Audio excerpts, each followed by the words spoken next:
We are live and we are back. What's up? What's up? What's up? I'm Cory. I'm Jordan. And this is the Cordan FinallyFit podcast. We are back. Like we never left. We are back like we never left. However, no, God! No, God, please, no! Okay, no!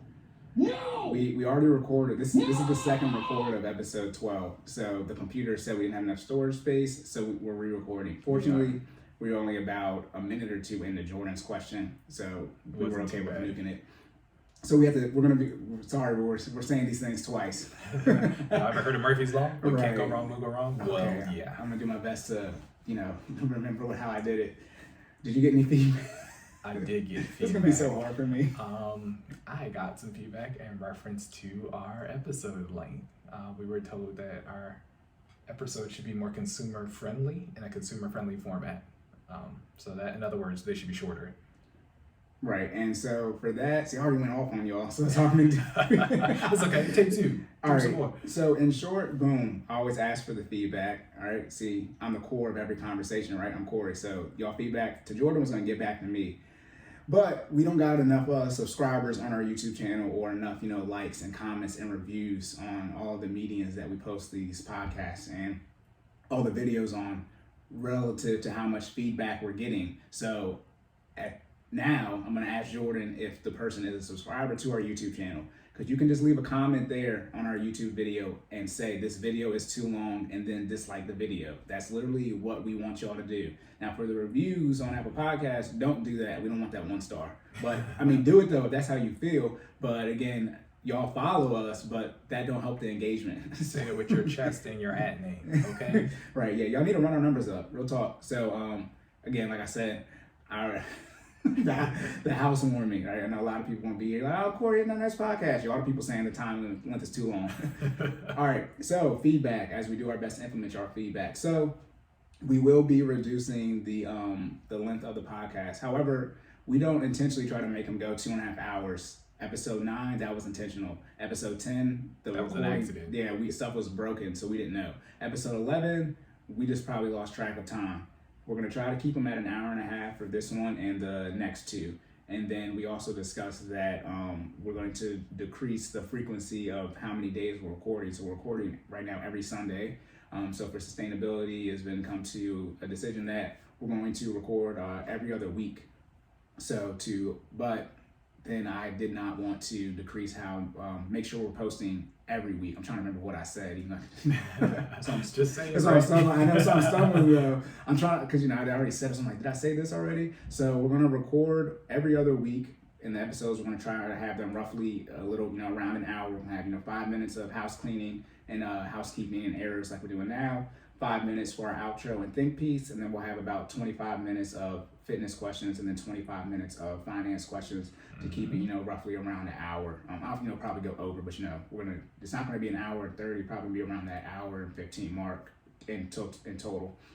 But then what we're gonna do is we're gonna record 2 episodes in one day. So the first time we'll do this will be the first episode that is released in August. That's when we'll be changing over to the new format. So we'll record 1 episode, that'll be episode 15, and then we'll also record episode 16 that same day. So the one negative is for our guests, those of you that ask questions, your question may not be answered on the podcast that we immediately release. You may have to wait 14 days to get your question answered. However, if it's immediate, we can, obviously, we can answer on the podcast, but, answer it for you. If it's something, you can't wait a whole extra 7 days for. Our DMs are open. I mean, Yes. That's in real life. I mean, Yeah.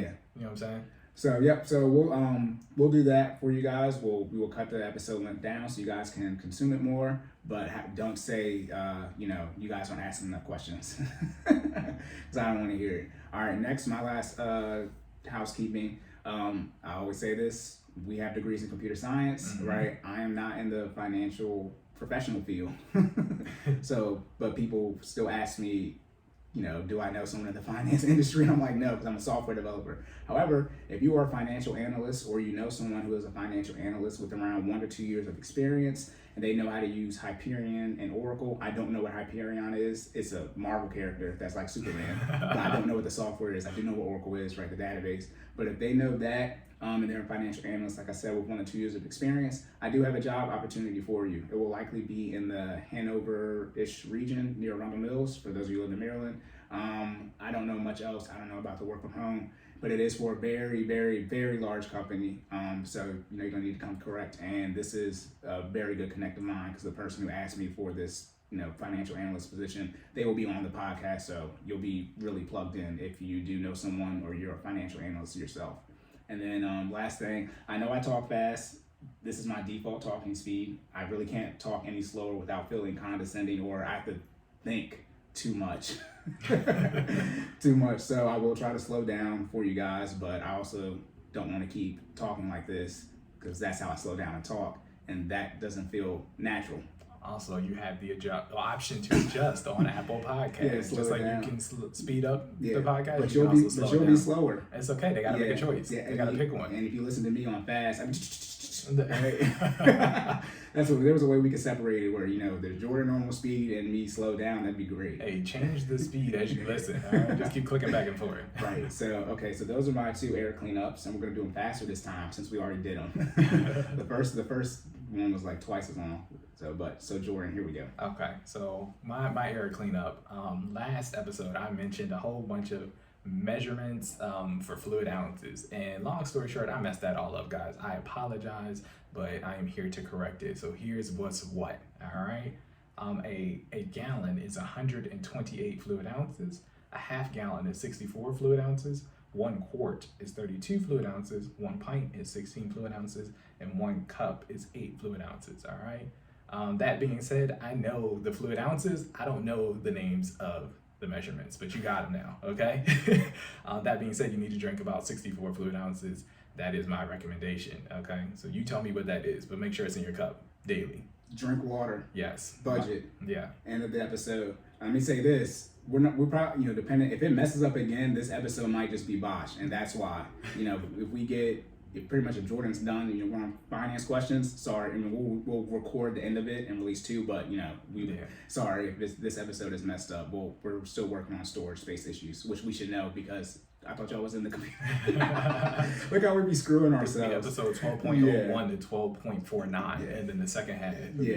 So apologies now ahead of time, because we did deal with that issue. The last thing is for YouTube, the money intro song that we did for finances, we got flagged for that on episode 11. We didn't get flagged for it on episode 10. So if you hear a new money intro song, that's why. It's because we got flagged, and I don't want to deal with that. But Jordan can play his Rocky theme, which is the most notorious soundboard effect we have, because it's the Rocky theme. People like Rocky. So he can do that. Yeah, I assume that it's used so much that they just don't worry about it. Adrian. Yeah. So, but if you like the money intro song, it'll stay on the. We can keep it on the podcast, like the Apple Music, but we can't on the. On YouTube. We can on YouTube. I might do that. It says we can't monetize the video, and we're not making no money anyway. So I might keep it on there until we actually come to that point. But so that's it for that. We saved 3 minutes, because the last one was like 12 minutes. So again, sorry for this sounding weird, because I already did it, so it's unnatural for me. It's okay. We still live. All right, this is what the computer did. But probably, y'all, we were recording, and then it just showed up. Pro Tools said we're not recording anymore, and our computer was like, Tactical nuke incoming!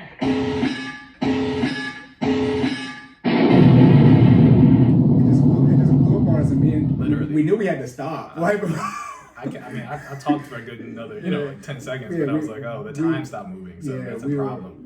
Jordan was warming up, we were ready, we were in full effect, and we were like, crap. All right, so that's done. Again, hedged ourselves. If this is messed up, we'll just, re-record again. We're not gonna do it 3-4 more times for an intro. So, one more time.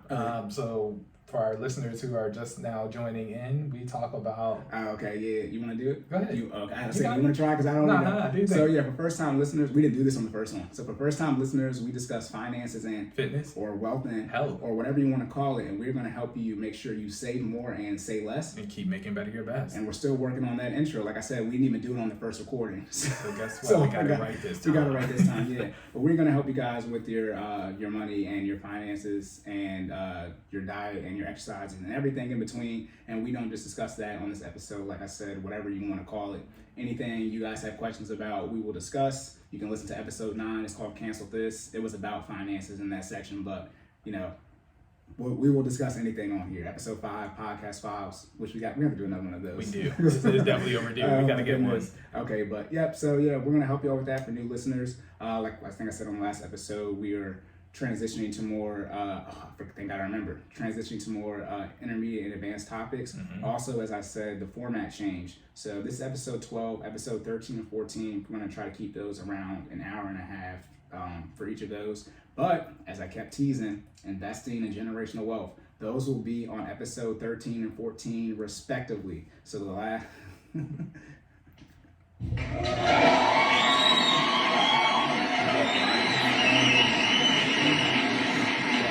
I've been poking and prodding Corey to get him talk about investing for a long time. So it's like, look, you're welcome. Jordan has relinquished the fitness section. Well, Jordan does the fitness has been told by people giving feedback that they can't wait for the finance part. You guys are so disrespectful. I was like, y'all rude. Y'all but are it's cool. so rude. But yeah, so episode 13 will be the investing talk, and episode 14 will be the generational wealth talk. Since we are going to change the format, I wanted to knock those out. I didn't want to force, myself to crunch those in an hour, and I don't want to shortchange you guys on what I have on that. I mean, like I said, I've been teasing it and I have way more to go. And to hedge myself, it could probably all be wrong. That's what I'm about to do.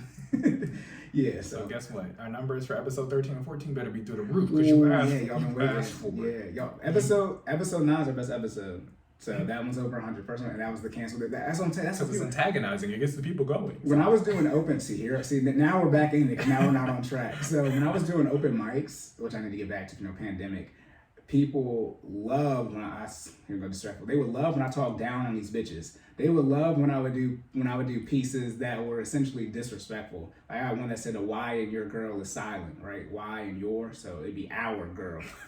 She let anybody fuck, lay the wood. We call her pussy Oak Land. We all up in your bay, okay? People would love when I do stuff like that. Jordan like, goddamn. No, but I gotta go back and bleep those.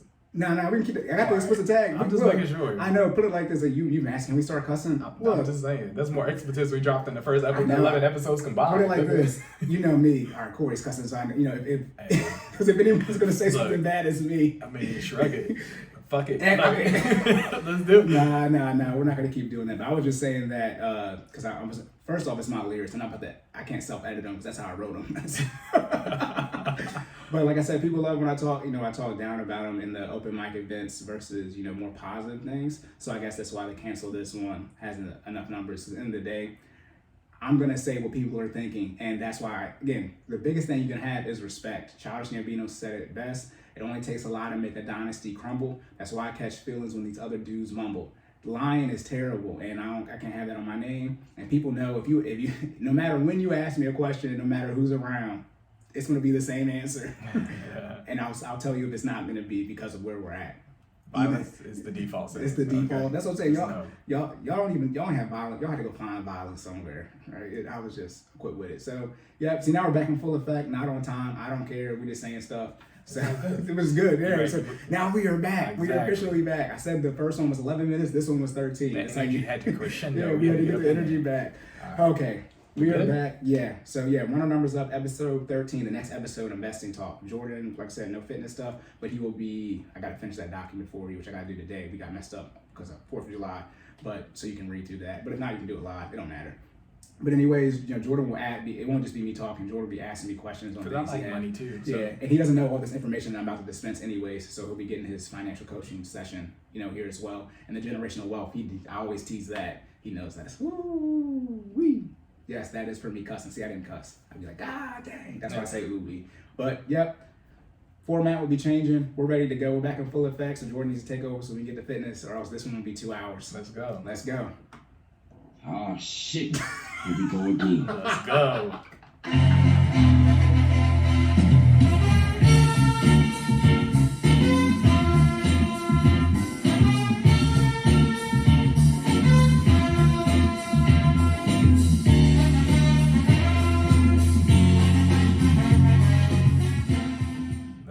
We are in the fitness section. All right. So, first question. We were talking about about injuries, how professional athletes, the type of shape they have to be in and the recovery time for them. And then talking about the type of shape you need to be in as you're transitioning from a high school, college athlete to just, everyday fitness. So, first question, how do you maintain the fitness level you need to be a non-athlete? Great question. Always great questions. I know how I do. He becomes super hot fire. Something. I'm not.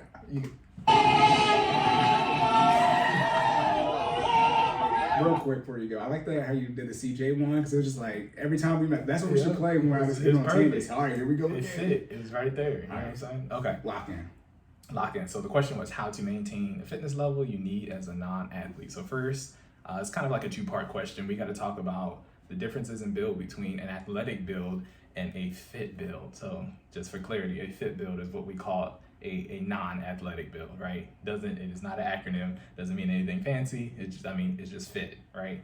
Okay. So that being said, an athletic build is usually more tailored towards the muscles necessary to exceed in the sport that the athlete is playing, right? So an athletic built person will tend, again, I'm always going to pick on my football players because I used to be a collegiate football player. So for a football player, they tend to excel in strength. They tend to excel in bursts of speed. They tend to have okay stamina, but you're not going to catch a football player usually running multiple, like long distance, right? The average play in football is 6 seconds. So that being said, you're built to go to your maximum speed, for a 6 second burst, and then usually get 30 seconds, max to rest between plays, and then, you got to do it all over again, right? So that being the case, an athletic build is tailored to excel in the area in which the sports, it's necessary for the sport. Towards, yeah. Right. And of course that varies from sport to sport. I always talk about football players, but basketball, you probably got a little bit more stamina because you got to run up and down the court. It's consistently moving, right? And you also have, a little less strength than a football player, but you got to be able to get the ball into the hoop from long ranges. So you're working on that upper body, right? Again, your muscles are tailored to be great in whatever it is you're playing. Okay, so now we got to go to the other side of the table, the fit build, right? A fit build person is usually well balanced in all facets of fitness, right? So what that means is it's someone who excels, not excels, but is at least at a sufficient level in stamina, in flexibility, in strength, in power, in nutrition. All of these things is at least at a C rating. We had to use the traditional grade scale, right? A, B, C, D, E. E in Maryland, but some places F, failure, right? Even in Maryland, some people do like GHI. I had a girl I grew up in church with. She was like at an art school or something. Yeah. And she was getting a whole bunch of Fs, but it was a different like. What is a GHI? What does that even mean? Look.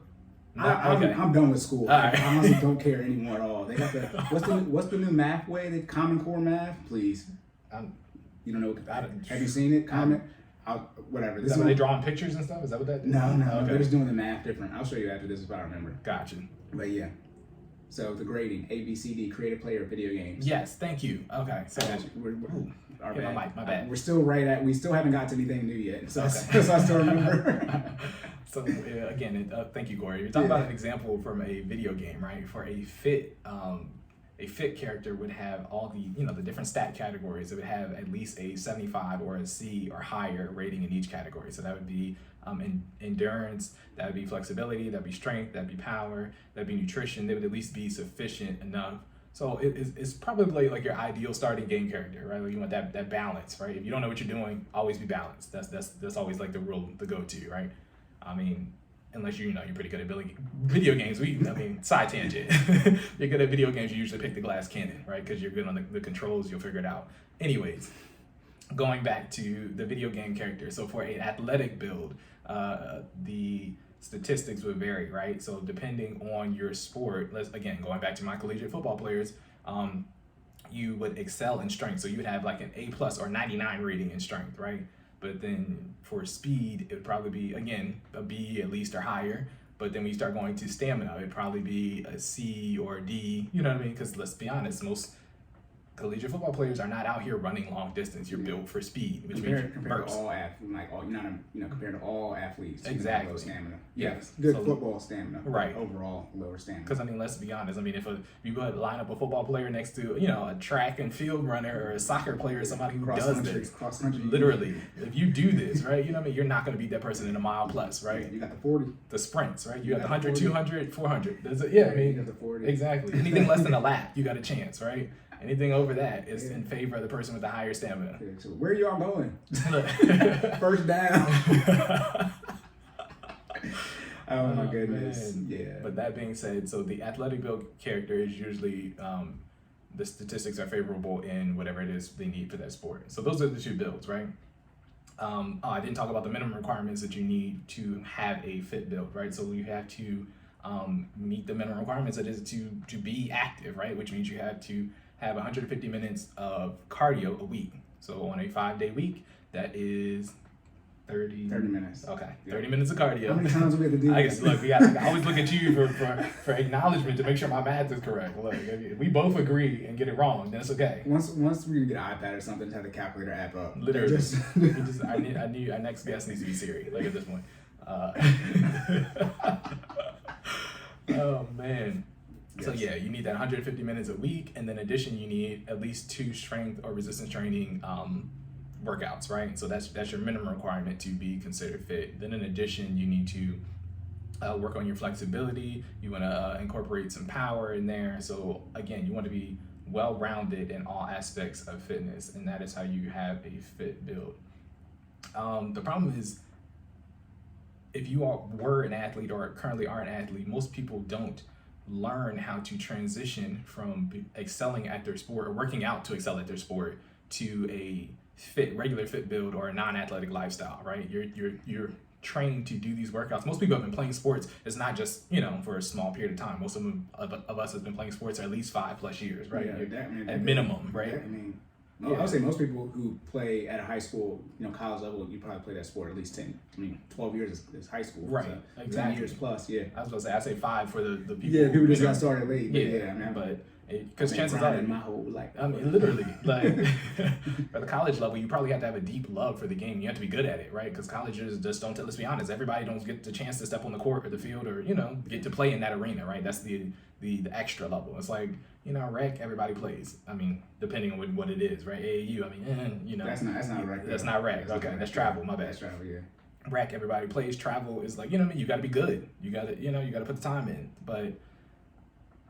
What was I originally talking about? Transitioning from being an athlete. Thank you. Yeah, yes, people do not learn how to do that. So that is an important fitness lifestyle lesson that you need to learn post college or post high school, right? You need to learn how to train your body to overall just be in a healthy state. And what that means is, depending on what your workout looks like for your sport, it may mean taking down the strength level training a notch. So again, picking on my football players again, for example, I don't necessarily do the same things I did to get ready for college football now. And I would like to think I'm either in just as healthy of a state now or even healthier than what I was in college, right? Just from an overall balance standpoint, because you don't need that type of strength anymore, right? Like at one point I was doing cleans, I was doing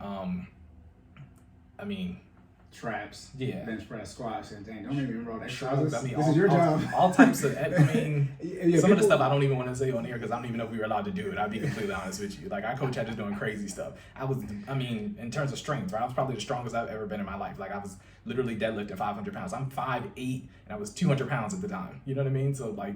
That's twice my body weight and then another 100 pounds. You know what I mean? And I was deadlifting like it was nothing. Yeah, no, it worked. I was about 35 in high school, 475 on the track deadlift. That's what I'm saying. Yeah, that's what I'm saying. Y'all lucky. Like I was about 80, please. Like I've been punching holes in yours.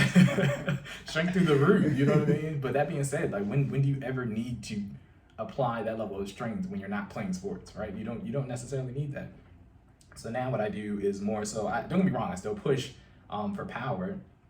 But I do more so lower weight, high repetitions, right? I do more maintenance repetitions, right? For the most part, unless, you know, I'm having a friendly competition, you'll Yeah. never see me put more than 2 plates on a bench press, right? Yeah, ego. Exactly. You know what I mean? just to say, yeah, I benched this. Right. You know, one rep max. Exactly. Literally, I did this one time in my life. That's the word. One rep, one max. One rep max. Yeah. Thank you. That's why they say that I can do this in one time. Yep. That's all. You just want to make sure, you know, you're still good on the bench. But other than that, it really isn't necessary to have that level of strength. Now, that being said, the other side of that is you might want to excel in those areas that you were weaker in when you had that athletic build, right? And for me, that was things like stamina. You would never catch me running anything over like 2 miles, you know what I mean, outside of, you know what I mean, off season. Off season, they made us run longer distances, right? But it was still, again, 2 miles max, right? And then we do a lot of short burst stuff. Exactly, short burst stuff that work on strength. You know what I mean, wind sprints, you know, 110 meters, that type of stuff, right? But you would never catch me doing anything over 2 miles. Now, 2 miles is like the minimum that I'm running to maintain my fit build. And that just goes to show you that my stamina has greatly increased. That's why I was talking about health level, right? I was stronger in college, no debate on that. But I think overall, in terms of being more well-balanced in all those categories, the fit build is the way to go, because that's what's necessary to be healthy, right? You need that additional cardio, that additional stamina to make sure that you're working out that cardiovascular system and that you're overall healthier, okay? It's not just the bursts are good, but the bursts are not going to keep you here for a long time. That's the key, right? Yeah. You know, I know we're here for a good time, but we're also trying to be here for a long time. Okay. Yeah. I mean, you know, if you're a lineman, right? I mean, if you're a linebacker, but you know, you only that 300 pounds for then. I mean, you need to drop that weight. Exactly. Right, but you know, you obviously keep it when you're playing the sport. But you know, when you transition out, you have to, you know, change the way you're exercising to lose that weight. Exactly. Yeah. And I just want to say, go ahead. And I was going to say, most linemen, I mean, if you look at your BMI, so we didn't talk about you're body. Overweight, you're obese. Yeah, you're obese. So the body mass index, for people who don't know, is, you know, the scale in which you're determined by your gender, age, and height, that the amount that you should weigh, and right? Country. Yes, and country, thank you. That is the amount that you should weigh. I guarantee you, for most athletic builds do not fit within the healthy range for the BMI. When I was playing football, I think I was definitely at least in the overweight, which is between 25 and 30, if not in the obese range for my height. Yeah, I think it's your height and weight comparison. Exactly. But obviously, if you're an athlete, then it adjusts. Well, right. It doesn't adjust, but you know, it makes sense why, you know, you're you usually have a heavier muscular build. Of course, the muscle is more dense, so therefore body mass index, you know what I mean, it's usually taking up a lot more mass. Right. Yeah. And I just want to say real quick, because I said on the first one, I didn't say it on this one, about the college athletes, because now they can do NIL, name, image, likeness. I wish there was a stock we can invest in, we can't. So I made that tweet. I said, I wish NIL, the ticker, existed. It doesn't even exist either, though. So it could exist, or at least I couldn't find it. So they can make it, and we can invest in, you know, these college athletes. Because for y'all who didn't know, they weren't able to pretty much make any money at all. Now they went from zero to hero, just like the annual credit report went from one credit report to infinite. Now college athletes can make pretty much all the money they want. They can get sponsorships and deals. And so I wish that was something we could invest in, because that's going to go up. So you have to invest in something like Nike, you know, Under Armour, or, you know, the sporting contracts or sponsorships. You can invest in Adidas, but Adidas, for those who don't know, Adidas is from Germany. So it's not on our New York Stock Exchange. So there are ways to invest in it, but you can't just go and get it like you can Nike and Under Armour. So yeah, just if you want to look at some things that might be going up, you know, any type of, I mean, really, see, athletes get any type of endorsements, right? Food and all that. But exactly. There's a whole, we just created a $1 billion market overnight.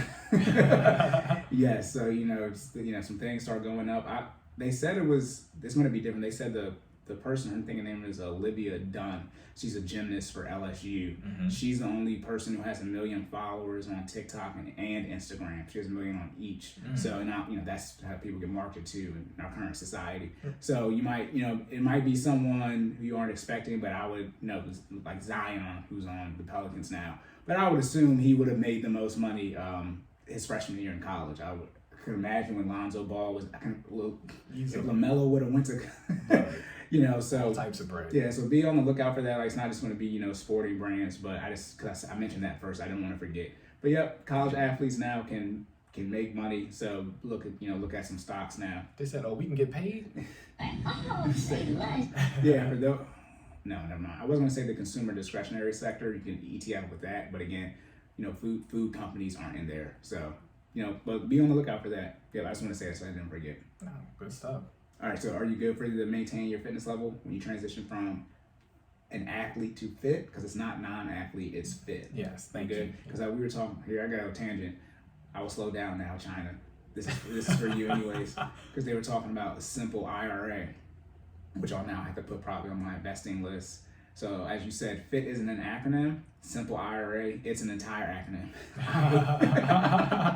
All of it, I was like, it's not even a word. That's why it's all caps. But yeah, okay, I'll just say it now. Simple IRA is the same thing as a 401k. The only difference is that it's essentially cheaper for your employer to set up. Small businesses do it, and then the income cap is $13,500. How much you can put into it, whereas a 401k, the cap is $19,500. Then the contribution limit is $3,000 for a simple IRA. Excuse me, the bump up when you turn 50, the catch-up contribution is $3,000, and for a 401k, it is $5,000. So that's the So a simple 6,000. IRA is a great value for a 1K. Got that? Yeah, when you look at it, on the IRS website, it pretty much is. It's really just for your small businesses. It's just cheaper for your employer. But an IRA, I don't know what simple stands for. I think it's savings something. Don't do it. Something employee. You just said you don't know. Don't do it. That's too many letters to guess. And then IRA is individual retirement agreement. Some people think the A stands for account. It stands for agreement. But I'll try to remember to put that on my investment list. Most people don't have a simple IRA. I'm at a small business too, but we have just a regular 401k. But simple IRA is pretty much just a watered down version of 401k, and it's cheaper for your job to set up. So there's that. I just want to say that because you said fit, and I was like, man, I was doing that research on Saturday. I was like, why did they make this? Why couldn't they just make a cheaper version for a 401k? Whatever. But overall, I'm in that question real quick, but for longevity standpoint, you want that fit build, okay? Mm-hmm. That is the goal. Okay, you're picking, which one's more important? Yes, you definitely want the fit build, okay? You need the stamina, you need the endurance. Ultimately, cardiovascular health, right? You got to work on the heart. You got to. I'm not saying that you don't do that when you're playing sports, but it's when you're more well balanced, right? You work on it a little bit more than burst sports or sports that target strength or prioritize strength over stamina, right? So that being the case, you want to make sure that you maintain that so you can be here for a long time. That's the goal. All righty. Is that all you have for that? Yes, sir. We're good to go. Right. I got this. Locked and loaded. All right. Second question. So what equipment can you purchase to help with your fitness journey? Man, there's a lot that you can purchase to help with your bullets on here. Yeah, man. We got so those are different categories, all right? Jesus. So the 4 bullets consist of attire, workout equipment, nutrition tools, and things associated with recovery. I thought you meant a tire, like a wheel. I was like, I'm so stupid. I switched back like, why is that? Never mind. Because I'm at the football workout, so then my brain is like, I'm not gonna be flipping tires. Right, that would technically be under workout equipment. Hey, you're the expert in this, so I just look. That's if we gotta get a tire. I got a spare in my trunk. So I know we had an episode before where we were talking about, do you need specific attire to work out? And my initial answer was no, right? You don't need workout attire to work out, right? You can do it in whatever you have. I to this day, I still use old like high school workout shirts or just old throwaway clothes to work out in, right? You don't necessarily need workout attire. However, workout attire does make it more convenient when you're performing certain exercises and certain things. They're not a must-have, but I would highly recommend them, right? So an example for that, if you are going to run, spandex is your best friend. I don't know how many of y'all have experienced chafing, but if you haven't, you don't want to, okay? Listen, the boxers or whatever you got on or, lack thereof will rub you the wrong way. You start hitting that mileage and you don't ever want to be in that predicament. So I highly recommend some compression shorts and spandex. I mean, any brand. I'm not even about to, I'm gonna plug y'all in. Of course, Nike, Under Armour. That's what I would choose to put on my body. But at the same time, it can be anybody. Walmart brand, as long as it is spandex, you will be okay. All right. Yeah, men take care of the boys, and Listen. Ladies make sure your pH balance is straight. I was cussing earlier, so I'm just gonna say some wild stuff. Oh my lord. You don't want that thing to be thanking. You know what I'm saying? Supposed to be a 6 or 7. Let me not lie. We don't know. Don't even speak on I it. know it's not supposed to be. Not even 12. Right. Look. It's supposed to be a 12-year-old one. It's not supposed to be acidic. Oh, Hey, man. and you don't want it to be basic. Oh, yeah. Bruh. You don't want it to be basic, because if it is, gonna be like, Oh, say less. yes, keep saying less. Now I'm see, here we go. Oh man. So that you definitely need that spandex for your workout attire.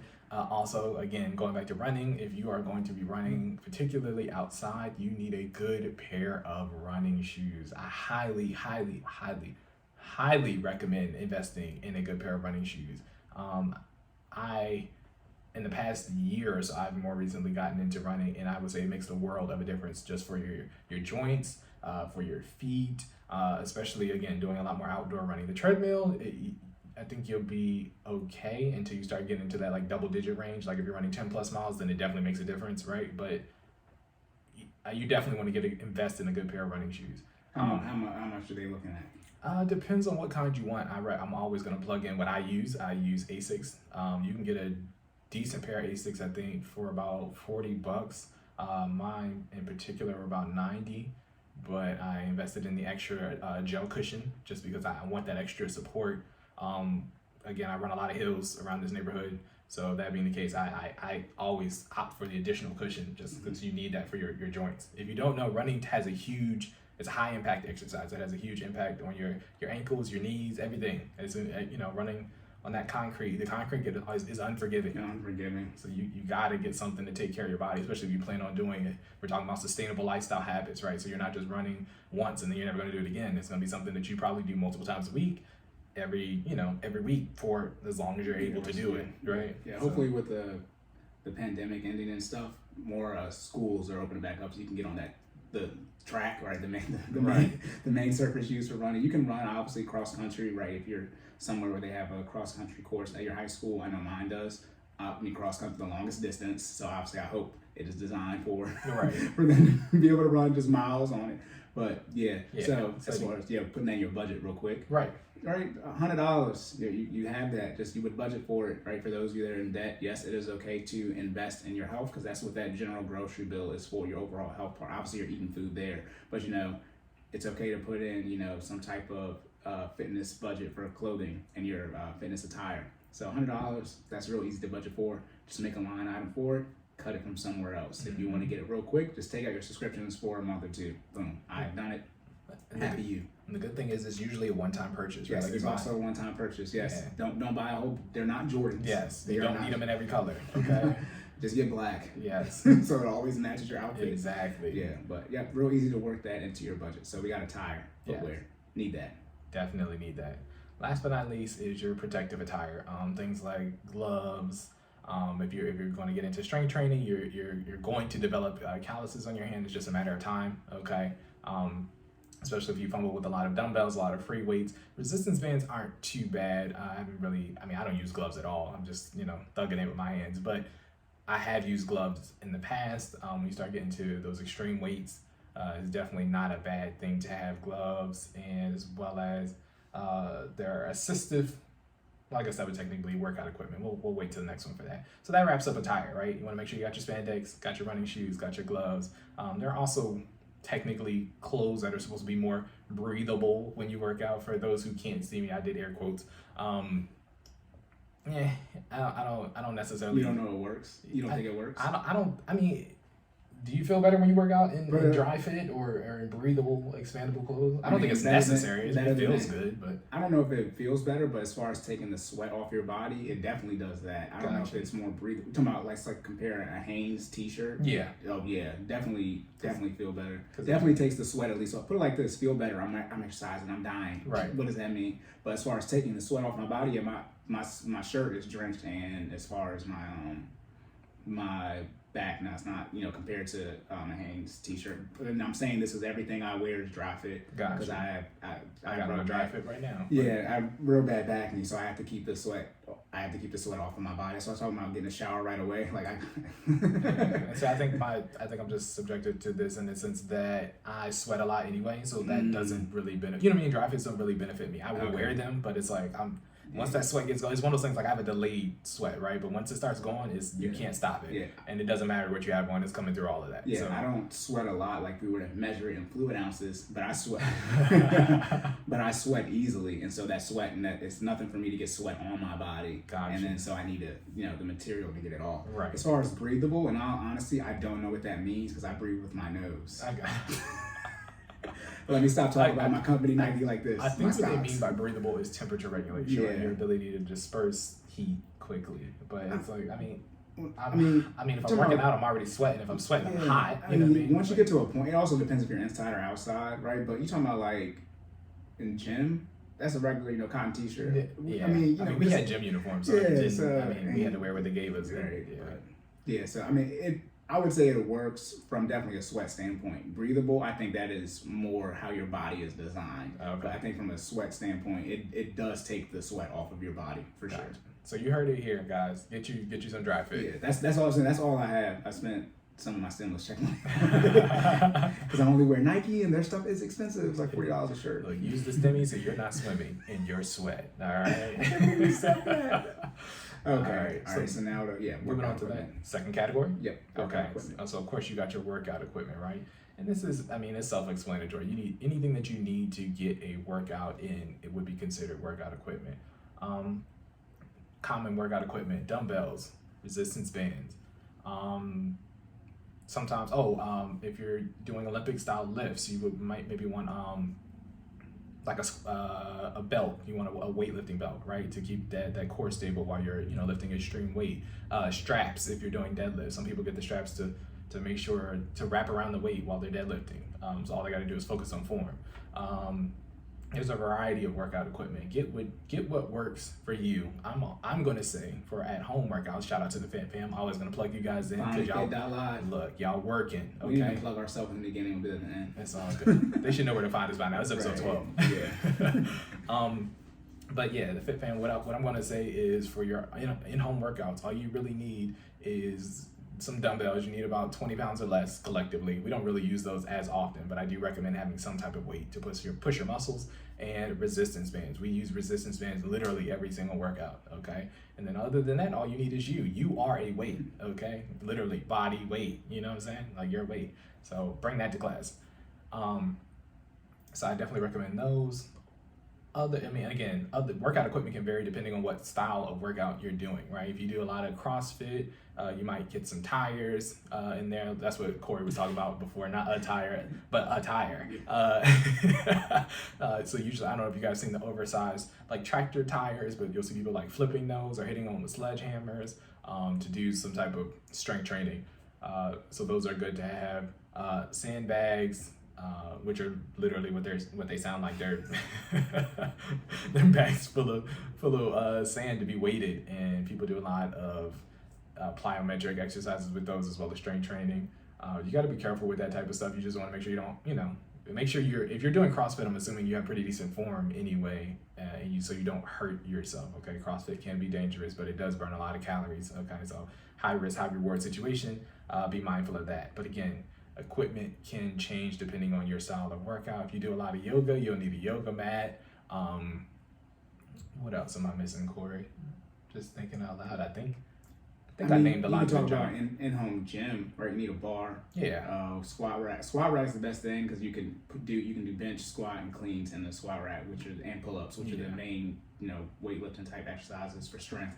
Absolutely. Get you a barbell. That's the bottom line in front. If you get you a barbell and get you some free weight, you can pretty much do anything. Yeah, anything you need to do, whether and target a lot of muscle groups. So barbell, dumbbell, resistance bands. Yeah, usually 45 pound. The bar is 45 pounds, and then you add weights onto that, and then you have to do that math. Yeah. That's the one math I can do well because I do it so damn much. Right, I'm good at those. 245, 135, right? I mean, exactly. Just keep rolling. 225. I mean, there's nothing to do that, but yeah. I think that's it for budgeting, right? How do you work buying this stuff into your budget? I would say resistance bands, bang for your buck. Yes. That's gonna cover pretty much your entire body as far as what you can exercise, and it's gonna provide you enough resistance as far as, quote unquote weight that you could be lifting for it. Because like we said, we use SunPal. They have four ranges, and I haven't even used the fifth one yet. Obviously, it's relative to your size, right? I mean, they get bigger, even though the resistance increases, they get larger as well. Right. But the purple band is the strongest one. I'll probably never use that one because I will end up using it. You'll use it. I hope you get there one. This sort of like, I'm not going to squat 600 pounds. I'll be okay. But I can do the red one, but it'll be some time for I'll probably need the purple one, but not for like every exercise. Right. I use the orange one, which is middle for everything, some shoulder stuff because my shoulders are so weak. I have to use the blue one, which is stage 2. Hey, they strong now, man. You working on them Dwight Howard? Now they're strong, but they're still weak. They're stronger than they were. Gotcha. I say that. Yes, FinallyFit.live. You'll get in shape. You won't be weak. You'll be strong. But I know my shoulders are the weakest for whatever reason. I don't know why. Look, there's side tangent. Corey hasn't seen his numbers yet, but his numbers went up from his assessment. He's been putting in work. Oh, I know. No, remember I got him copy pasted, so I know. Oh, okay. Yeah, never. I know. Gotcha. Yeah, he was putting in work, man. Yeah. The one thing with that, this is fitness related, but my I wasn't as tired. Like I might not have I just got over, but some endurance as far as right. I can, let's say my number was 30. Yeah. I was more comfortable doing 30 this time. Gotcha. I was like, okay, I can do 30 in this, in this set of time. Yeah. So that was the one thing I was noticing for our assessment. But you also know what that means? If you can tell yourself what you can do, you're not going hard enough. I'll push you next time. Oh, I'm talking about afterwards. Oh, okay. No. I'm just saying, if you're telling yourself you're gonna do 30 before the assessment, do.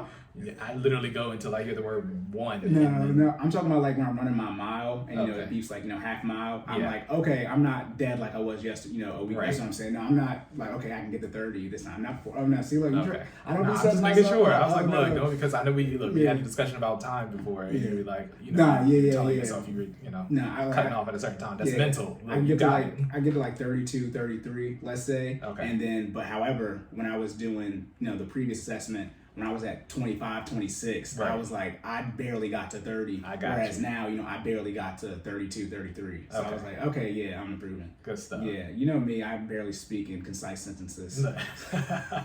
Naturally, I have to think about it. We working. All right, yeah. So, okay. Tire, workout, and then now we're on to the third one. Yeah, so your third one are nutrition tools. And what is the best nutrition tool, Corey? You just took some. I would say water. H2O. Or electrolytes. Yeah. Oh. Did y'all watch that last episode? Episode 11. Both of them. So yeah, for your nutrition tools, these are things that are going to aid you to hit your goal, right? So everybody should set a goal throughout their fitness journey. You're going to actually continuously set goals because when you hit that goal, you're going to set another goal, right? So you should constantly be working towards something. That being said, nutrition usually contributes. I'm not going to say usually, it always contributes to whatever fitness goal, whether it be to gain muscle or lose fat or a combination of both. Nutrition is a huge part of that. That being said, you need to make sure you have your nutrition tools on deck to maximize those gains or losses. That being said, the best nutrition tool, like Corey said, is water. You also want to make sure you have other things like meal prep containers. If you're really serious about your nutrition, you'll probably end up doing meal prep, and in that process, you're going to need containers, right? You're going to need containers that segment out to segment out your food, right? So those are important. You can get those on Amazon relatively cheap for about $20, and you probably get 8 containers, right? I have some, so shout out to Amazon. Get you some meal prep containers. Other things, you want to get some the measuring cups, right? When you're talking about nutrition, usually it comes in serving sizes, and you want to be able to portion out your food accurately. And to be able to do that, you need to have measuring cups. Usually 1 cup, half cup, 4th cup. I think there's a third in there. You usually don't use a third, but a third cup, and leave it at that. Those are usually I usually use a cup for the most part because I can kind of eyeball everything else in a cup, measuring cup. So make sure you get one of those. For nutrition tools, I think those are the basic go-tos for nutrition. I'm sure there are more, but some of the nutrition tools actually fall into that 4th category, so I don't want to talk about them too much. Okay, and the 4th category is? Well, that 4th category, since we're talking about it, is recovery. Recovery. Woo. Yes, recovery is a super important He needs some milk. Yes. You got to recover. Look, do need that milk for them protein shakes. All right, but so recovery is a super important aspect of fitness. If you are working out hard, you always need to make sure you are maximizing your recovery period, and what better way to do that than adding the necessary products. Certain things include protein. You need to make sure that you're constantly giving your body enough protein so it can recover when you are ripping those muscles. So the way working out works is you're constantly creating muscle tears, and then you are allowing your body to recover. That's how muscle growth works. To aid in muscle growth, you want to give your body protein, which has amino acids, which then convert and basically patch up the holes that you made while you're working out, right? So that being said, you want to constantly give your body protein throughout the day. We talked about this last episode, but that optimal period is to be 20 minutes after you work out, and then it's a 30-minute period, right? So 20 minutes after you work out for 30 minutes, you have your body actually doubles its ability to efficiently take in nutrients. So that would be the most effective time to give your body protein. But that being said, you still want to make sure you're eating protein consistently throughout the day. So protein is a major recovery, tool that you need. Another is a foam roller. I highly recommend getting a foam roller and being able to effectively apply self-myophysical release to yourself. That's just a fancy word for saying stretching. You want to be able to stretch your body effectively with a foam roller. I have one downstairs. If you ever come to one of my one-on-one sessions, you will be foam rolled to make sure that your body is, not tight in specific areas. But what it allows you to do is to apply pressure to your Golgi tendons, allowing your muscles to relax a little bit more and become more flexible. That's basically what happens. Your body has an automatic reaction, either when you hyperextend something, or basically if a muscle is too lengthened or it's too tight, right? Your body has an automatic stop. And when that happens, that's usually when a muscle tightens up, right? If you try to do too much with it, it'll almost like lock, it'll latch, right? And the only way to get that out is to apply pressure and stretch it over time. So what you want to do is you take that foam roller. For example, if I'm having tightness in my calf, I would isolate the muscle that I need to stretch, apply that foam roller for about 30 seconds in small upward and downward motions, applying a decent amount of pressure until that muscle relaxes, and then you want to stretch it out. So again, there are YouTube videos on this. There's Google. I'm going to allude to those for further guidance. But you want to make sure you get a foam roller and you stretch. Okay, everybody should have one. You get them at Walmart for like $20. Depends on the size you want and what kind of material you want it made out of. But they range anywhere from $20 to I think like $100, depending on if you want like multiple sets of foam rollers. But I got mine for about $40 and online, and I use it daily. Live by the foam roller. Okay, stretch. From a budgeting standpoint, I would go cheap on these because it's likely something you're probably not going to use starting out, so no need to waste your money. Right. Then once you start making, progress and consistently using it, then you would work these into your budget. Different from the shoes because those have joint impacts. Right. Impact on your joints. So it's okay to not overspend on those, but just go ahead and get the $120 shoes because they're going to give you a direct impact right away. Yes. Whereas, because even if you're not doing strength training, if you're running, strength training shoes can help you with that as well. Whereas a foam roller, if you're not stretching right, then you're probably not going to use a foam roller anyways, right? So as you work towards that, as far as building a consistent habit, yes, then you can increase the amount of money you spend on it. And like Corey said, if you're just starting your fitness journey, you're going to be sore anyway. There's a thing you called probably don't need one. DOMS, which is delayed onset muscle syndrome. Yeah. So basically what happens is you work out and your body goes into like a shock for the first, for the next 48 to 72 hours, your body just feels extremely sore, right? Yeah. And what that does, what that is basically just lack of flexibility, lack of working out, right? So it takes a while to get over that and just get into a routine. And like Corey said, just getting into that routine, you're not going to need the foam roller right away. Foam roller is more like an intermediate to transitioning into advanced type of thing. If fitness, you've already been on your fitness journey and you're now developing sustainable, healthy lifestyle habits, get you a foam roller. Right, yeah. You'll need, I think we discussed this before, but you'll need the shoes right away. Yes. If you're going to spend money on something, spend money then on the shoes. Day one activities. Yeah, shoes, spandex, and then obviously I've mentioned this, right, bras. And some of you men might need the sports bras. Bruh. Right. But yeah, those would be the three things you would definitely, not, again, don't go cheap on those. You're definitely going to need those to start out initially. And then as you make progress, as you're figuring out what exercises you want to do, then you start, putting money in your budget for, whatever you're leaning towards. Because you might not need, dumbbells. You might be someone who wants to do mainly cardio type stuff. And from your strength standpoint, you just want to do push-ups and pull-ups all day. You know what I mean? Everyone's different in how they work out. But, if you're someone who wants to run, you might need 2-3 pairs of shoes. Exactly. Right? You might be doing different type of running, different type of terrain. Right? So as you progress in your fitness journey, you can start catering your budget to how you actually like to exercise. But to start out, definitely spandex, definitely bras for women, and definitely shoes. You'll definitely need those. I mean, you need undergarments. Underwear is always right. Y'all know what your mama told you. To carry your stuff, man. If you don't, you won't be working out for long. Yeah, Okay. yeah. You start. Listen. Cups in football. I did that for about 2 days. Stupid chafing. Yeah. And then at some point you just learn how to, not to get there. And guess what happens? You don't. I don't understand why they don't just teach you that. Never happened to me. It never happened to me. My coach literally pointed it out. He was like, look, if you're doing your technique right, you'll never get hit there. And I was like, that makes a lot of sense. It never happened. Threw that cup away immediately. And not even to me. It's never I never seen it in a game. Are you seen it?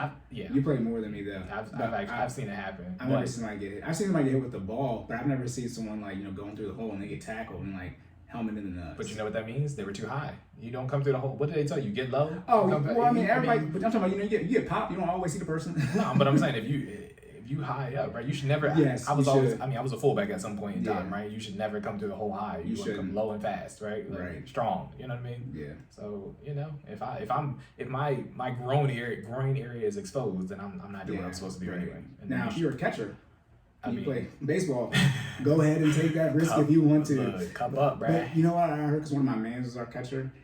It doesn't for women. It doesn't protect everything. It's not like a thong. So there's still something exposed when you wear a cup, and the ball bounce. It doesn't hit the cup. It hits the part that the cup's not protected. Got you. Yeah, but So that's what you need again: attire, right? Workout, nutrition, recovery. Yes, those are the 4 categories. Get a little bit of all that. Anything else for that? No, sir. I think we're good. Unless you got something you want to add. All right, so we're done. See, 2 questions this time. So we're working on managing the time. So the finance section is going to be one general thing. You ready? Yeah. Let's do it.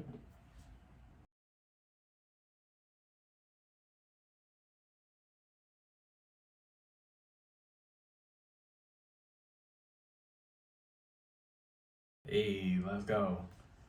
Finance section. Here we go. I thought you was going to get a soundboard so Cory stopped singing. Because he can't sing.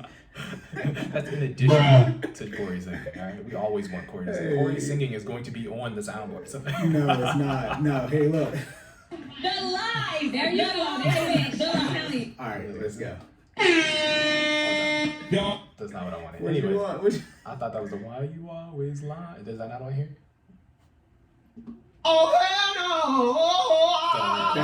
That's my answer to your question. I think we gotta put it on here. It's all good. We can make. I saw one podcast I was watching. They literally just make use of the other. They just make another profile. So we'll probably just do that. All right, next episode, guys, I got y'all. But all right, boom. On to the finance section. Again, like I said, that may be the last time you hear that money intro. I might have to find a new one because YouTube's not about to keep making me reprocess the video twice. Yeah, y'all.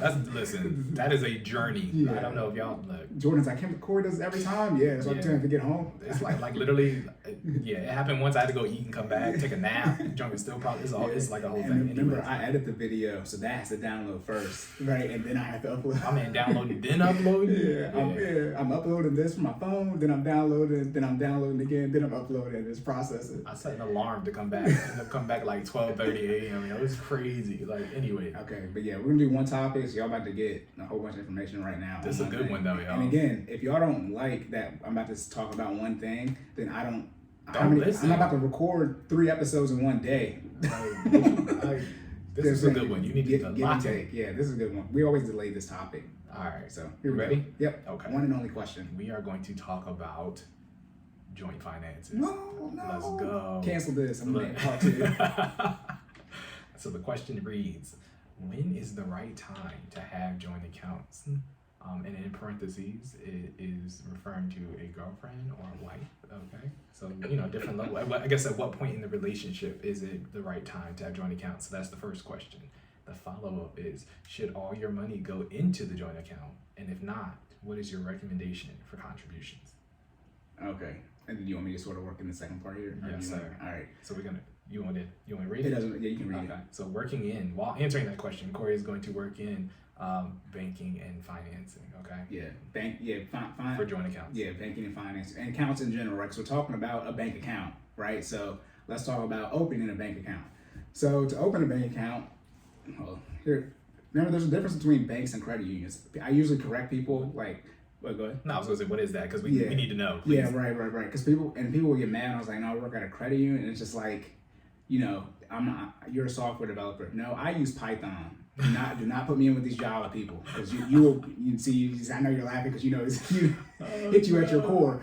Go ahead and bring. I know some Java, but right. I'm React, I know JavaScript. Now you're like, people are like, what? Yeah, no, Jordan's a nerd. Oh, we're nerding out right now. It's all good. But I'm saying that to say there's a difference between working at a bank and a credit union. Let me say the first difference between a bank and a credit union. At a bank, you are a customer. Okay. At a credit union, you are a member. So essentially, anyone can open up a bank account at a bank, right? But at a credit union, you are a member, so still view it as a bank account, right? Same word essentially. Mm-hmm. But since you're a member, to open up an account at a credit union, you have to be in the field of membership to open up an account there. Okay. Now, as time has progressed, credit, they compete with banks, right, and obviously other credit unions. So some of them have been more lenient on their field of membership. So the main financial institution I use is Tower Federal Credit Union. They're located only in Maryland. They were started by the agency, National Security Agency, NSA. And so pretty much you had to, work at the agency. I can say all this stuff is on Wikipedia, thank God. But I hope it's still there. Look, anyways, you would have to work at the... Big brother, if you're listening, please don't shut us down. Thank you. I'm pretty sure I read this on the internet, on Wikipedia. But, you have to work. That's the main field of membership. Or the main one is family member. At something like Navy Federal Credit Union, initially I believe you had to be in the Navy. That was it. None of the other branches of the service, military. Then they obviously opened that up. And again, you can be, if your dad's in the Navy, you can get an account there too. Not because you're in the Navy, but because your dad has an account there. Yeah. So that's the field of membership. You are a dependent of someone who's in the service. Yeah, and that's always recommend. The main one I recommend is Navy because they're everywhere. Then, like I said, Tower's just in Maryland. A lot of people use, big banks because if you leave the state, you want to still have access to your money, right? ATM fees, things of that nature. So that's why a lot of people go with banks. But I always say if you can get into Navy, go ahead and get in there. And again, field of membership, they have the right to change that whenever they want to. They can also have it set up based off of your job, who your employer is. You can get in there. They can have it set up based off of where you live. Again, this is a business, so if they're not, they get money because they have, people who have accounts there, and if they're struggling to get, their accounts increased, they're probably going to find a way to increase their field of membership. That's why I was talking about Tower, because a lot of people ask me how to get in there. They have it. I think now you can just donate like $50 to like some program, some charity, and then you get an account. Normally it's $5 to open up an account at a credit union, and that essentially is stocks, equity, your shareholder, right? Or like I said, you're a member, so you can vote for the board of directors when you're at a credit union. Not all of them, because I do not know every single credit union, but at most of them, that's how it works. Let me cover myself, right? This is for the majority, for you jerks out there. You're like, no. All right, then for banks, like I said, you're a customer. So like I said, at credit unions, they're more user-friendly. So like I said, you only need that $5 minimum in there for your savings account. However, like at a bank, which I don't have experience at, because I only have an account at Ally, which I use is for just emergency fund. But at somewhere like Bank of America, Wells Fargo, you usually have to keep hundreds of dollars in your account, compared to that $5 minimum. Ally doesn't have any physical locations. I was double back. Ally is an online bank, and so usually with that benefit for that, since they're online, that means they have no physical locations or brick and mortar, so they usually offer a higher interest rate on their savings account. But at the end of the day, because people always like talking about this, at the end of the day, if the interest rate is less than 6%, which is what you need for inflation, and people think about inflation only, which is roughly 4% a year, but then people forget about the taxes, which is about 2%. So if they're giving you less than a 6% interest rate, which they all are. They all went low now because the interest rates are relative to what the Fed is doing. So they've been decreased lately since the pandemic. But if it's less than 6%, like I said, which they all are, you're not outpacing inflation. So in short, if something costs $1, even though you're choosing an account that's going to make sure you have 90 cents instead of 80 cents, guess what you can't do? Buy the thing that's $1. Now, obviously, inflation doesn't work directly that way, right? You lose a little bit, but that's something that was $1 this year. Next year it's going to be $1.10, and now you're choosing the bank account to make sure you have $1.05 instead of $1.02. But you still can't buy something that's $1.10 because you don't have $1.10. So don't go too crazy about those interest rates. At the end of the day, your emergency fund, your savings, that's just that, your emergency fund, your savings. It's not an investment. You use investments to get investment growth. There you go. Right. So then that's how you open up a bank account or an account at a credit union. It's usually called a savings account, a share savings. It's all different as far as, again, these are products that these financial institutions sell. So then there's also the checking account. Okay. Now the checking account is different, like products. It's different from the savings account. So banks offer savings accounts, checking accounts, obviously a whole bunch of different type of loans, which I went over, right? And then they offer CDs, which is certificates of deposits. I was about to call them certificate of depreciation or whatever it's called, because if they go down, they don't beat inflation either. And then they can also offer IRAs. Those are the main products that a bank can offer. They can also offer investment advice as well. Again, these are banks. They can do any, they sell a whole bunch of stuff. But those are the main ones from an account standpoint. Now, the people need to understand there's a difference between a savings account and a checking account. And then I mentioned, I believe, last episode about sinking funds. And I said that's not like a product you can get at a bank. You can open up, it's truly called like a club account or a sub account. Now, each financial institution is different. You might have multiple account numbers, which I think banks usually do, or you might have one account number and then you have sub accounts underneath that. So let's say your account number is 1 million, so I don't accidentally say somebody's account number where I worked at. Let's say because they're not there yet. Let's say your account number is 1 million, right? Then your savings account would be a sub part of that. Your overall account number is 1 million. Then they put that into their system, then they pull up all of your information. And then so your savings account, which everyone has, let's just say that is 00, right? That's your savings account. So when they make a deposit, they put it into that particular sub part of your overall account. Then you have a checking account, right? Let's say that's 01, right, et cetera. You have a Christmas Club account, right? That's 02, et cetera, et cetera. That's how some financial institutions have it set up. And some of them have it set up where essentially your savings account is one account number, your checking account is one account number, your credit card is one account number, your Christmas Club account or savings account, that's one account number. Again, I don't know why they do that. That's just the way they decide to set up their systems. Yeah, but that's how Navy Federal Credit Union has it. What? The individual account numbers for every sub account. No. You got one big account number there. For Navy? When you log in, don't you have all your accounts right there?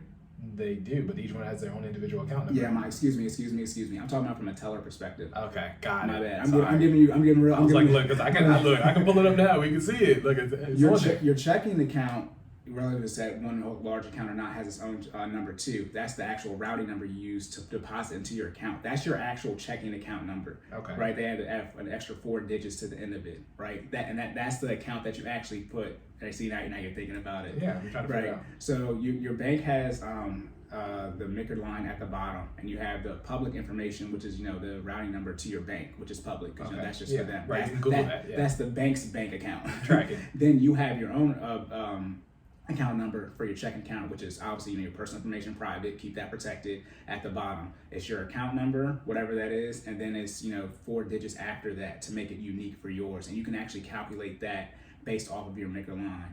That is the money that puts it in your checking account, the actual sub part of it. However, for your savings account, that number is usually just, it depends on it, but it's a different number. But Navy, because I have Navy too, okay. you have one account there, but even though they have it set up differently, how you have, like I said, that's a sub account. Okay. That's really. I just know you can see them, and you click at the top, it'll show you. Yeah, it'll show you something number. different. Right. Yeah, right. But I'm saying there's, as a teller perspective, there's some places where they have to pull up like a whole number. Okay. Like at Navy, they're not pulling up your checking account.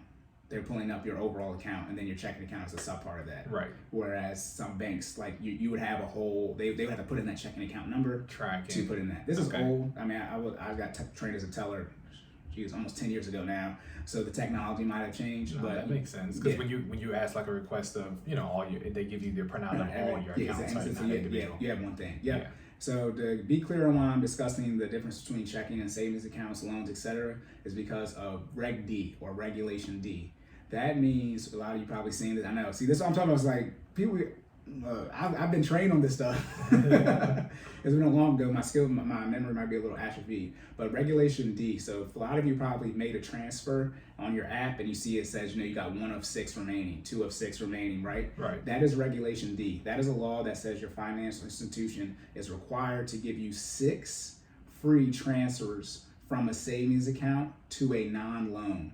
So if you transfer from your savings to pay your credit card or your mortgage or your car loan, that does not count as a Reg D.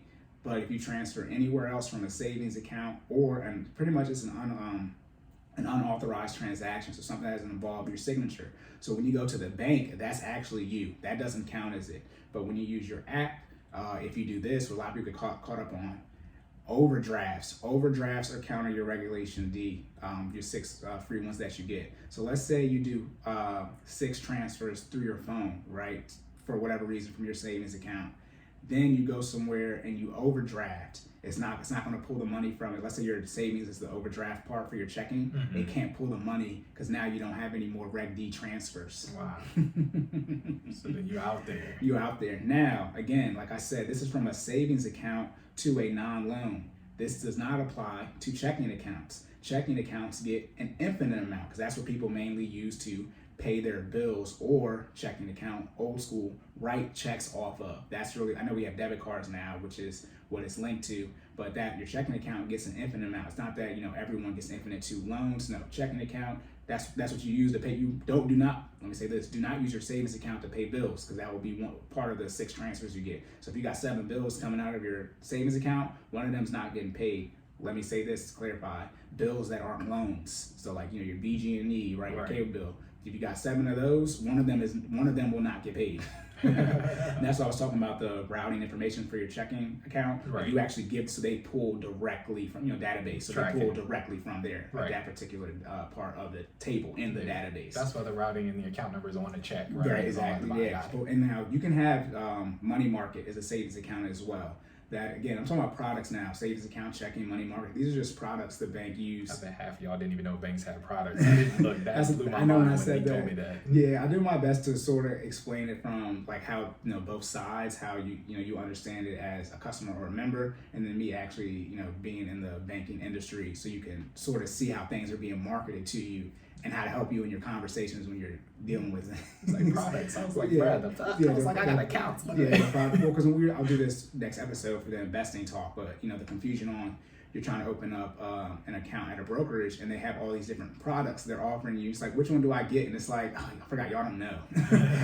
Y'all don't know, they're not saying anything. When you open up an account, there's 2 things. There's one thing you need to look for. If it's a bank account, you need to see the FDIC, which means they're going to insure $250,000 for your entire account, not just one, like a savings or checking. It's the entire one. So you can't have $250K in your savings and checking. That's $500K. Gotcha. No, only half of that's insured. And for credit unions, it's NCUA. Same thing, just different one for a credit union, $250K. Now, joint bank accounts, which I'm going to get to, your spouse, you can each have $250K, right? Because they're separate entire accounts.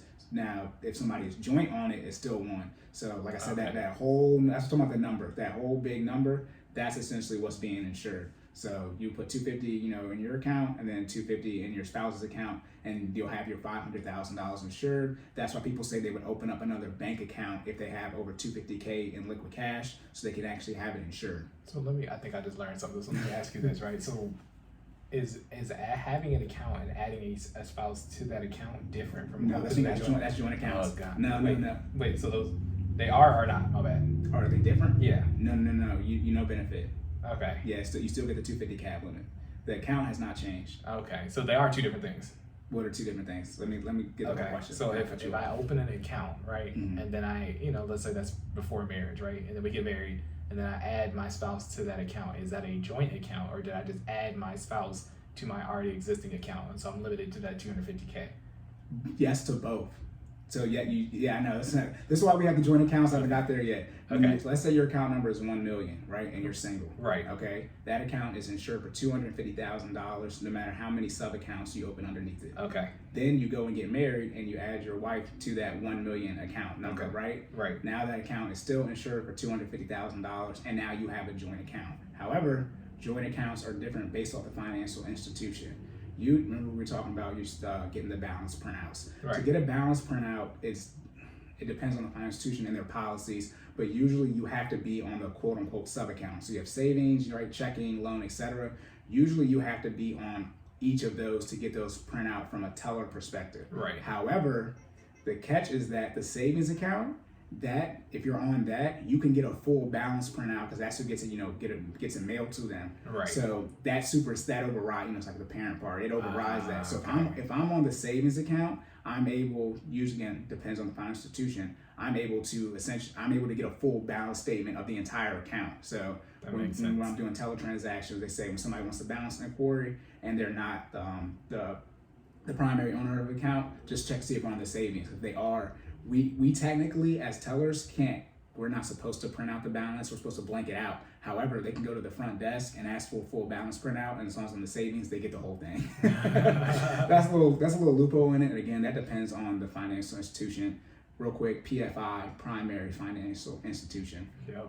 I recommend your PFI be a credit union, and I recommend Navy if you can get in there. And then so no sponsorship though. I think I have to say that. But yeah.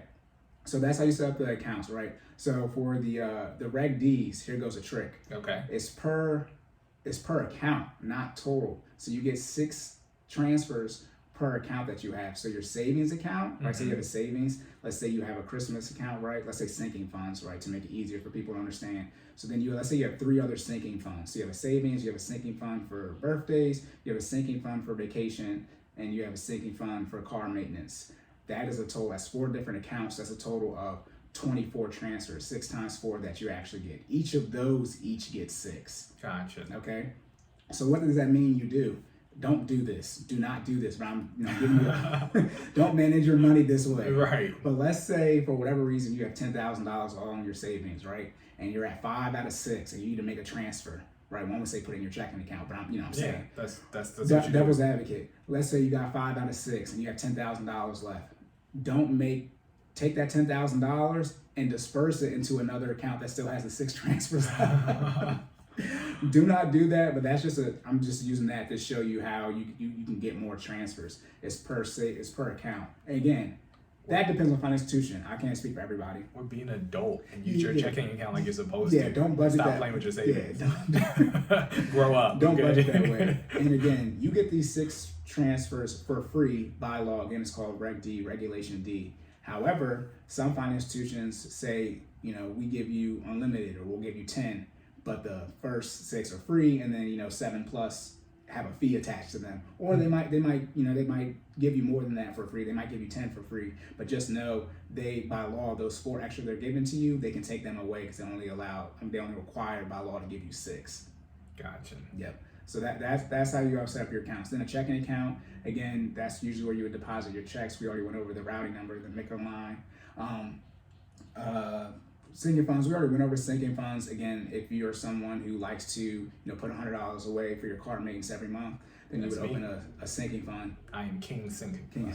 Right. They will call those club accounts, sub accounts. I mean, it's a savings account. The issue is you don't call it a savings account because in the system you can't have 2 savings accounts as far as the names. That's why it's different. But that's why I went so in depth on the Reg D. It's a savings account. You have a savings account, a checking account, or a loan, or a CD, or an IRA. That's it. The club accounts or sinking funds fall under the savings account. Again, banking, products, selling, marketing. Gotcha. So a money market is a product. A money market as well. That's savings account. Okay. The money market is used to usually get you in product selling. We got a higher interest rate than the savings account, but you usually, as a higher threshold, you have to have $2,500 at least in there to get that higher interest rate that they offer. And if it's less than $2,500, then you're back to whatever the savings interest rate is. Checking account interest rate is usually the lowest. Money market, real quick, you can get checks for your money market. Again, checks though, that would be considered for a money market part of your Reg D. So you can only write 6 checks a month if you're going to use that. And then included with your transfers, obviously, as well. So all inclusive. So if you do have checks for a money market, I wouldn't, again, it's depend on the older people, that's how they manage their money. But if you have, a money market account, you have checks for it, just transfer the money to your checking and write a check. Mm-hmm. That's why I call it the checking account. Right. It's in the name, guys. Some stuff they did good on. Okay. All right. So then I did savings accounts, checking accounts, right? Opening those. Now we're going to get to IRAs. I would not recommend you open up an IRA at a bank. That's usually because you don't have access to the entire stock market, so your returns are trash. Again, I understand people trying to get started with investing. No, we're not going to catch up Black people. We have to invest the real way. Just start investing for real. Vanguard, Fidelity, E-Trade, Charles Schwab. Get a real one. DCA, dollar cost average, start putting $100 in there, put some real money in there so you can get that investing. We were talking about Acorns on Saturday in our investment meeting. You're not gonna make no money investing 25 cents. This is not that you cannot do that. You'll make money. You'll make money, but you won't have no money. Right. So yeah, I would not recommend opening up an IRA at a bank. CDs, certificates of deposits. They don't give you no money either. Yeah. With the way CDs work, essentially they're saying, hey, we're going to give you 2% if you leave this money in here for a certain time length. It can be 1 year, 2 year, 3 year, 4, 5, whatever. And usually they say if you take this money out before the 5 years expires, you have to pay a fee. Why do I have to pay a fee to withdraw my own money? That doesn't make sense at all. And again, like I said, that interest rate is usually like 2-3%. It's still less than what you can get if you were to put your money into VOO, VOO, or SPY, SPY as the ticker symbols that mirror the S&P 500 index. So I would not recommend doing those. I look like you about to say something. No? Okay, I was making sure. And then loans. We talk about that all the time. This is the budgeting episode too, so I'm showing you how to open up your bank accounts, right? So you can actually execute these transactions when you're doing your budget, when you're about to get married, already married, and talking about joint accounts. You thought y'all was slick? Budget is here, right? So for loans, how can I talk about this from a financing perspective? Outside of a mortgage, and even with a mortgage, but the mortgage is the one that is underwriter. They do the most in-depth background, search on you about. The most is an understatement. They want to know what color underwear you got on, guys. Yeah, they even ask you for your social, and they have it. If you already have this financial institution, so that's it. If you're going with someone you don't have, obviously they don't. Oh yeah, that too. Field of membership. Banks, how they make their money, loans. If you want, a bank will give you a loan, or credit union, they will give you a loan. So if you want an account somewhere, go ahead and ask them to get you a loan. But so for loans. I mean, again, only the mortgage out here. If you have anything besides a mortgage, I recommend you pay it off as fast as possible. But when it comes to like tips to getting a loan at a bank, I wouldn't get one. No, don't. That's tip one. Right? No, the main one would be credit score, right? So they have a range, a grading range, talking about grades, right? An A range, again, people talk about credit score, you don't need an 800. The credit score for an A is 750, 760. It's one of those two. It's that, worst case is 760. But 760 and up, you're viewed as an A. So essentially, you can't get any more. If you have a 780, you don't really get any more brownie points. They're looking at something else in the underwriting process to say, hey, we should give you this loan. Your credit score, meets the requirements, but we need, something else to, verify why we should give you this loan. I also say, in short, when you go into the bank, you only need the more money you want to take out, the higher your credit score needs to be, because the more money the bank is giving you, the more of a risk you are to them. So the more, okay, you want how much money, right? So that's why when you get a mortgage, they do so much, because they're giving you hundreds of thousands of dollars, right? And obviously you extrapolate that on how many they're churning out, versus a lot of people don't know, when banks, when they usually get those loans, they usually sell them off, which is why you have to go through all this process. It's not because the bank requires that. For them to sell off your loan, they have to meet certain requirements for that particular loan. However, if you try to get a $50,000 mortgage, that process is completely different. You know why? Because it's not $300,000. Right. It's $50,000, and the bank likely isn't going to sell it off. So that's something you need to look at when you're going to get a loan. I would say this in short, like I said, if the interest rate is over 5% and it isn't a mortgage, based off of how the mortgages are going, because those are usually the same for the entire country, 5% will be high now, but if they can get above 5%, and that just is what it is. But mortgage, credit cards, and student loans. Those are the only ones that should be over 5%. Anything else, the bank does not think you're going to pay them back. Personal loan. I put HELOCs and home equities with the mortgage as well. But personal loans, signature loans, a signature loan, I think I said this, you walk in and they give you a dollar amount based off your signature. Then you got personal loans, then you have car loans, right? Again, for those of you who have double-digit car loan, I would just sell the car and take the loss. Yeah, people, if you've never seen someone with $1,000 car payment, you haven't seen someone with a 13, 14, 50% interest rate on a car? Jordan, I had to lean in for that. Jordan's so dumbfounded he hit the mic. Bad podcast etiquette. But yeah, you that's just bad. Again, and I wouldn't even say 5%. Usually they give you they'll take off, 1/4% if you use like your checking account to pay it. You don't take it out of your savings, or you're not paying it cash. But yeah, any of the loan process. Again, don't be mean. I know this might be hard for people because y'all rude, but don't be, y'all are. This came out with, what is it? Because I'm back on reading my morning brew on time. Hospitality, service and stuff. Some of them said they don't go back because y'all are just so rude to them. And y'all be talking about them to be getting underpaid, but then y'all don't tip well. Anyways, so when you're going to get the, what was I saying? You're going to get the loan. What was I saying? Some of them don't go back because you're rude to them. Oh yeah. Don't be rude to the bankers, right? How did I forget that? Because I was just saying. I got you, bro. That's what I'm Yeah, don't be rude to them. We. Let's go. Yeah, I was helping you out too. So thanks. It's easier when you're not talking. Yeah, don't be mean to them. I would make this joke, and this is a joke. I never did this. Do not try to sue me. This was a joke. This was a joke. But I would always say, Did he mention this was a joke? I would tell my bosses this, but again, it was a joke. But I would tell people, people be mean to me as a teller. I can take all of the money out of your account literally in 30 seconds. All of it.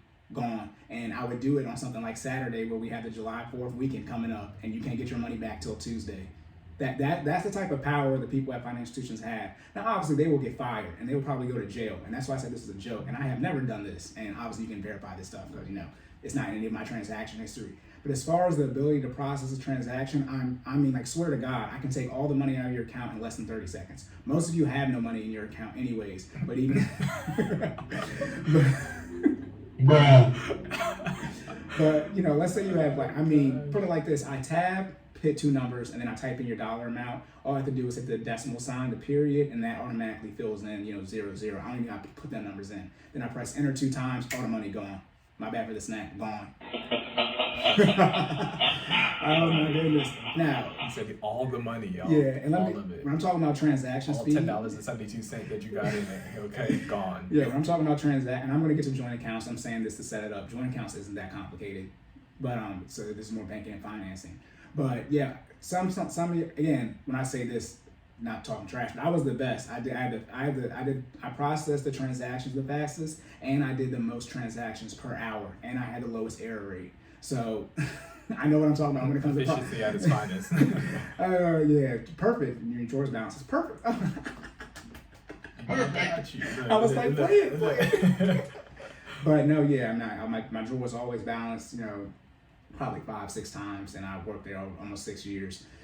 So yeah, I know what I'm talking about when it comes to processing transactions, and I'd be real stressed out when people are doing my transactions and it's taking all day because I'm like, I know it doesn't take this long. I used to do it when I'm going to my PFI. Obviously, when I go to Navy, I didn't work there, so I don't know, what their system is like, but I know it doesn't take that long because it can't. I only have 3 accounts with them, so I know what they're looking at. But yeah, be nice to the people at your financial institution. You will be surprised how many times your loan got approved because a human straight up said yes and override, allowed it to happen. They decide they made a superior decision. So essentially, all your paperwork said no, don't give you the loan, and you were fortunate enough that a manager was there who had at your particular financial institution, like the location you were at, they had what it could be called red light authority. So you red, yellow, green, and you were like, red, don't give them this loan. And literally a human said, give them the loan. They had sympathy for your ass. Let's call it what it is. All right. So, and don't, and I did do this, which I can do. for some people, we were allowed to, not people, but you could go against the procedures to offer better service, right? Because that's the main thing. But some people are going to be rude. I'm going to tell, I know the manual, and I will read you off the manual if you catch an attitude with me. So there's that. And then, all right, I'm gonna get us a couple more things real quick, and then I'll get into the joint accounts. Gotcha. So when it comes to, I was talking about checks on the last episode. So checks are good for 6 months. That would be personal checks. Then a check that is from State Farm can be considered a business check, because State Farm is a business. Mm-hmm. It can be considered an insurance check, because they disperse insurance checks. Okay. They can also disperse paychecks, because they pay people, right? Depending on the financial institution, all those checks can have a different hold policy. And then usually the hold policy is anywhere from, not hold policy, how long the check is good for. The checks are good from anywhere from 90 days to a year. Insurance checks are usually good for a year. Obviously, you got to get all that stuff figured out. Most checks, though, business, personal paychecks, they're good for 6 months, and sometimes they might say 180 days on them. So be wary of that. And usually, if it's not stated, it's good for 6 months. If it's not stated, it's good for 6 months. If you get a money order from like the post office, that's usually 90 days, but it's stated on there. Again, if it's not stated, it's usually good for 6 months. And like I said, if you write a personal check and you give it to someone, so let's say you write for today, July 5th, they have until January 5th to cash that check. So Gotcha. That money has to be in your account that entire time. I know millennials are like, we don't even have checks, but again, you need to know how this works. Get some, because you're going to need them. All right, Right. there are some people that only take checks. I'm just letting you know. Right, yeah. When you get first time you get a mortgage, right? They're not playing. They're electronic what? Write the check, sir. Yeah. But you can do a bank check or an official check or a cashier's check. Those are all the same thing. That is essentially cash in the form of a check. Money order and official checks, bank checks, cashier's checks. Those last three I said, they're all the same thing. Those are literal cash in the form of a check. Those checks usually don't get holds, because cash doesn't get a hold. If the bank is going to hold your cash, they're not going to accept it because they didn't verify it, right? They don't hold cash. They think it's good because that's the most liquid form as far as purchasing something. And that's a secure. No, not a secure Not check. secure, See, and again, okay. this Correct depends. me. I don't know. This depends on the financial institution. So a bank check, a cashier's check, and an official check, those are usually all the same thing. That is literally, instead of you withdrawing $500, they took that $500 and made it into a check. Okay. So they already verified that the funds were in your accounts. That's why it's an official check, right? When you write a personal check for $500, it hasn't been verified that the money's in that account yet. Okay. Then when you're talking about a secure check, Right. That's a personal check where the bank is saying the money is in the account, and that usually comes with a fee, but you're better off just getting a bank check for that. However, depending who you're paying, they might want a personal check, because when you get a cashier's check, it's technically not drawn off of your account. The money is withdrawn from your account, but it's a bank check, so it has the bank's it's not the exact same thing. So that makes no sense. So you tell me you won't take a money order, but you'll take a secure personal check just because it doesn't say literally my account on there? Depends on who it is. The bank or credit union had to verify, right, for me to get the. But I'm not the bank. If you're paying me, I don't care. Wow, bruh. So you don't trust my financial institution then? Like, that's a whole nother level of distrust. Like, Let me say do? this, because I experienced this when the new 100 bills came out, and the blue ones, people did not want them. And we don't got no fake money. Right. By the way, you can't determine if money is fake. The bank does. By the way, again, I know what fake money. Tell her, I know what fake money is. But on top of that, then you send it off to the FBI or whoever actually verifies that. Right. But people trying to tell us that the money is fake. Obviously banks do give out fake money because stuff does get by, right? But it gets real bad. Oh, real quick, ordering money from a bank. So usually the bank usually will say that you have a certain amount of money you can get withdrawn in a day from your account. I know you might think the money's in your account, but the actual money isn't there at the bank. They have to have money for everybody. So usually you have to order cash. I'm just saying this about the $100 bills. When you adopt somebody from China usually wants all new hundreds, never touched. Oh, wow. And imagine about the adoption process. Imagine if you were struggling with all the things you can go through to lead up to the adoption process, and you need $10,000 cash, and now you and the mom's in the office crying, and we're like, okay, we're calling every financial institution, every tower in the state of Maryland, So you do have to order cash. Usually, I would say $5,000 max. Usually, I would say put it like this: you don't got $5,000, so Most of you will never use yeah. this. And what do you need $5,000 cash for? Right, you would get a check for that. But where I worked at, it was $2,500. And again, you're talking about joint accounts. That's per account. So like the joint account, you get $2,500 for that account, even if you and your wife come in.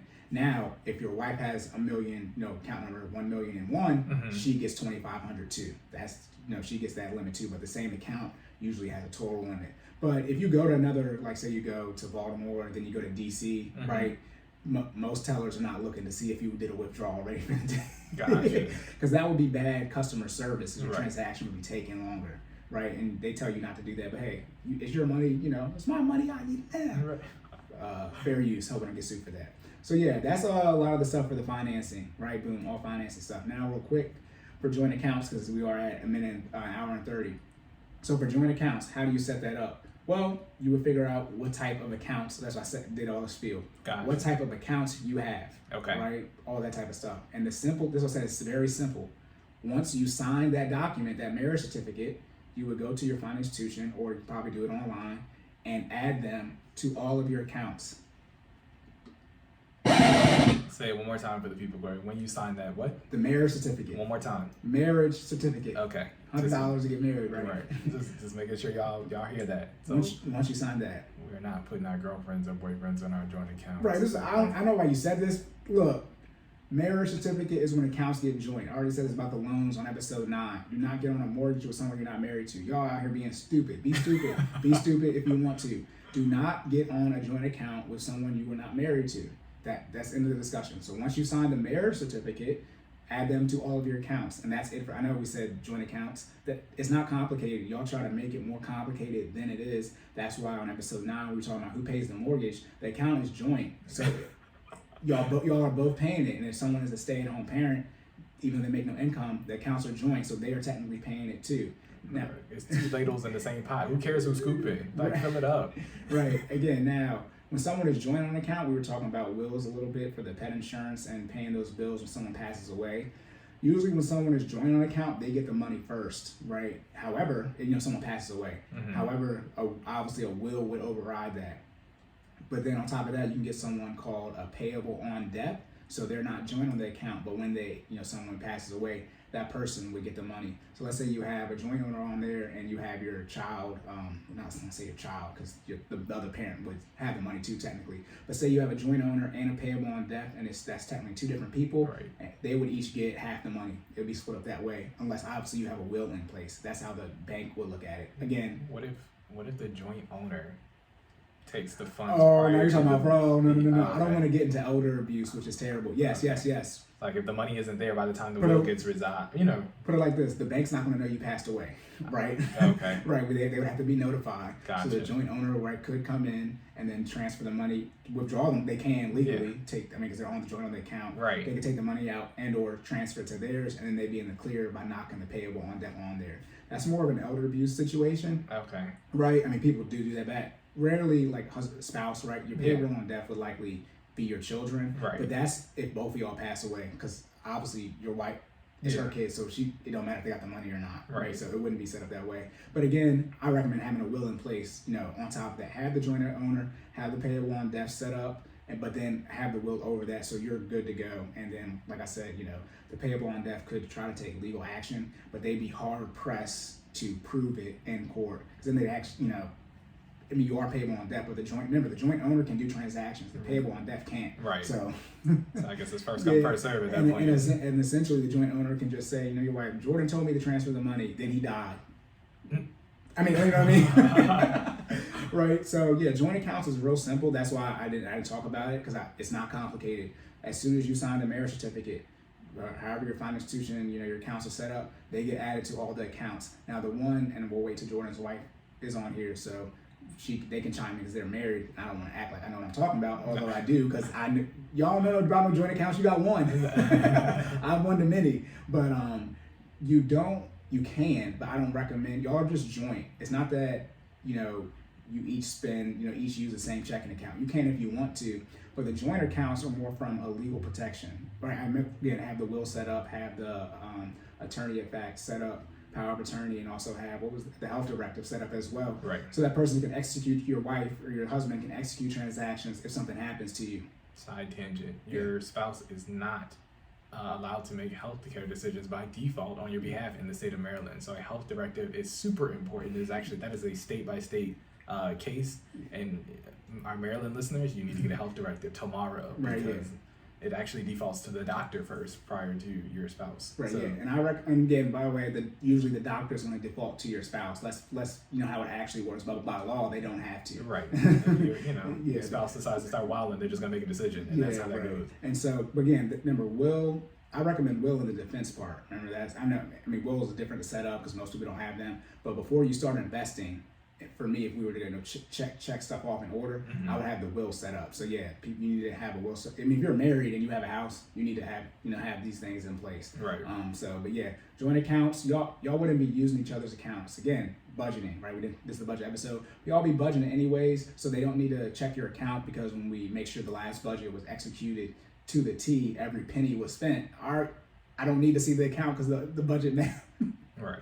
The budget matches. Something like Mint, I wouldn't recommend joining your accounts on there because it can just be so complicated. You can, but you don't want to make it convoluted. But make sure you're joint on your spouse's bank account. I would say it's going to be really hard to succeed financially if you're not joint on them. The last thing I'll say, because we're coming up on it.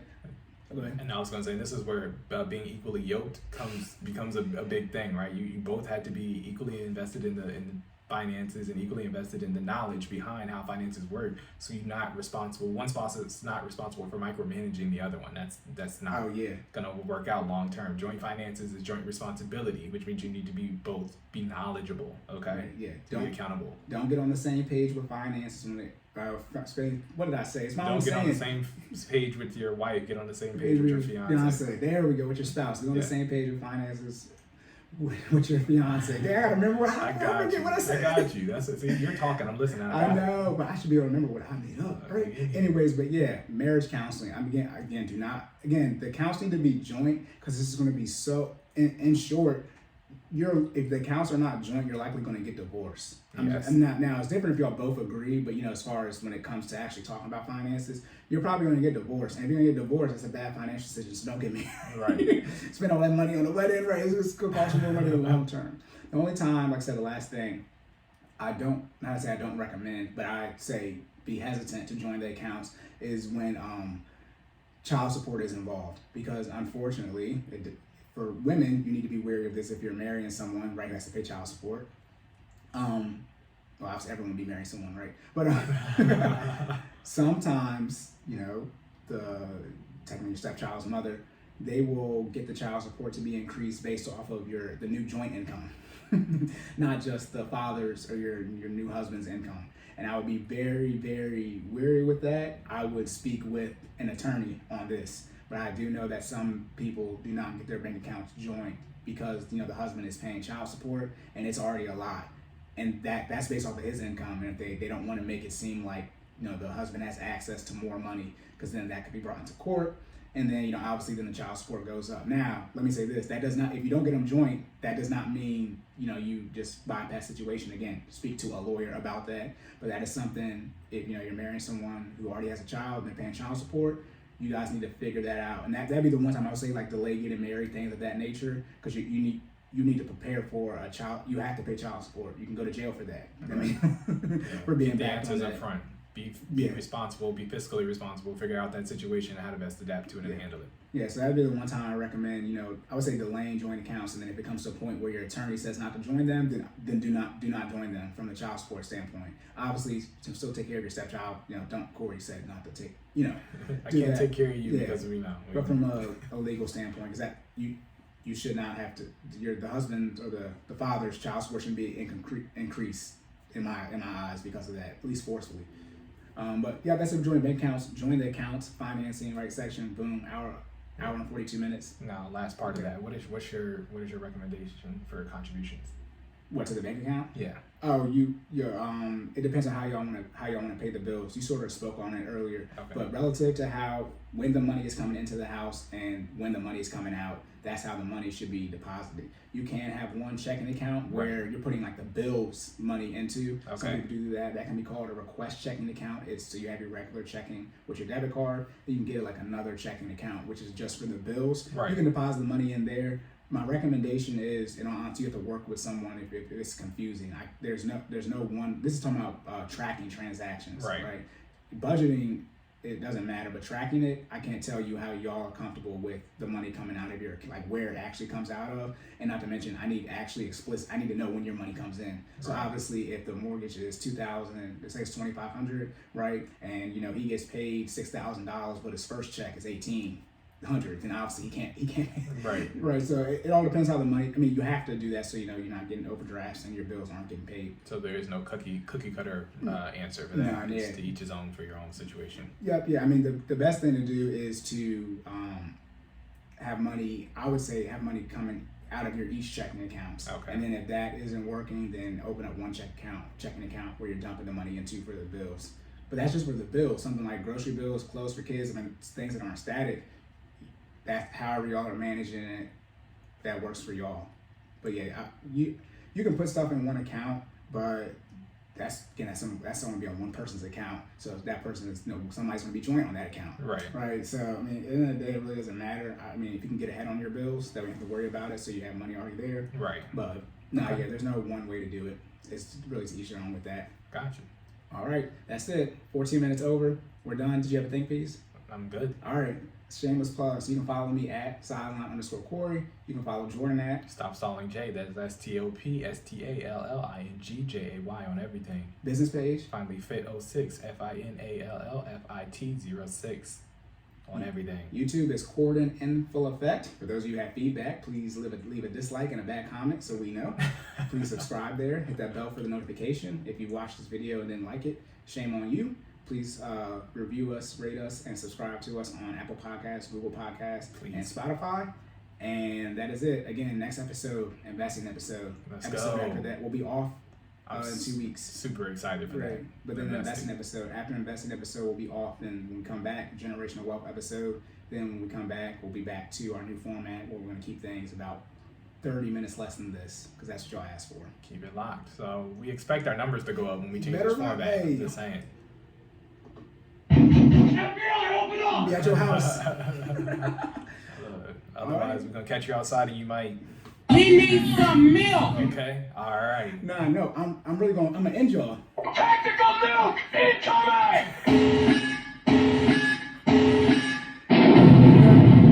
You playing Call of Duty, you see somebody with that 25 kill streak, no deaths? Because the game must be over. I hope they don't have the nuke on. They got that Pablo and they got that chopper at AC-130. Look. You know what that third kill streak is. The freaking tactical nuke. Oh my goodness. All right, y'all. Like I said, there will be 2 more episodes around this length. I will not shortchange y'all on the investing in generational wealth. I am thinking in my head, if I'll break those up for y'all, I probably won't, so I can just keep flowing. And like I said, those will be the last ones that are long. For those of y'all that are screaming, but then really y'all said y'all want the finance advice, so y'all should be okay with Make that. up your minds. Yeah, and again, it's something. Never mind. Yo, I know Jordan's. I'm ready to. I had that document. Damn it. But yeah. We good? All right, we good. We'll catch y'all next time. So remember to save more and say less. And keep making better your best. And we will catch y'all in the next one. Let's go.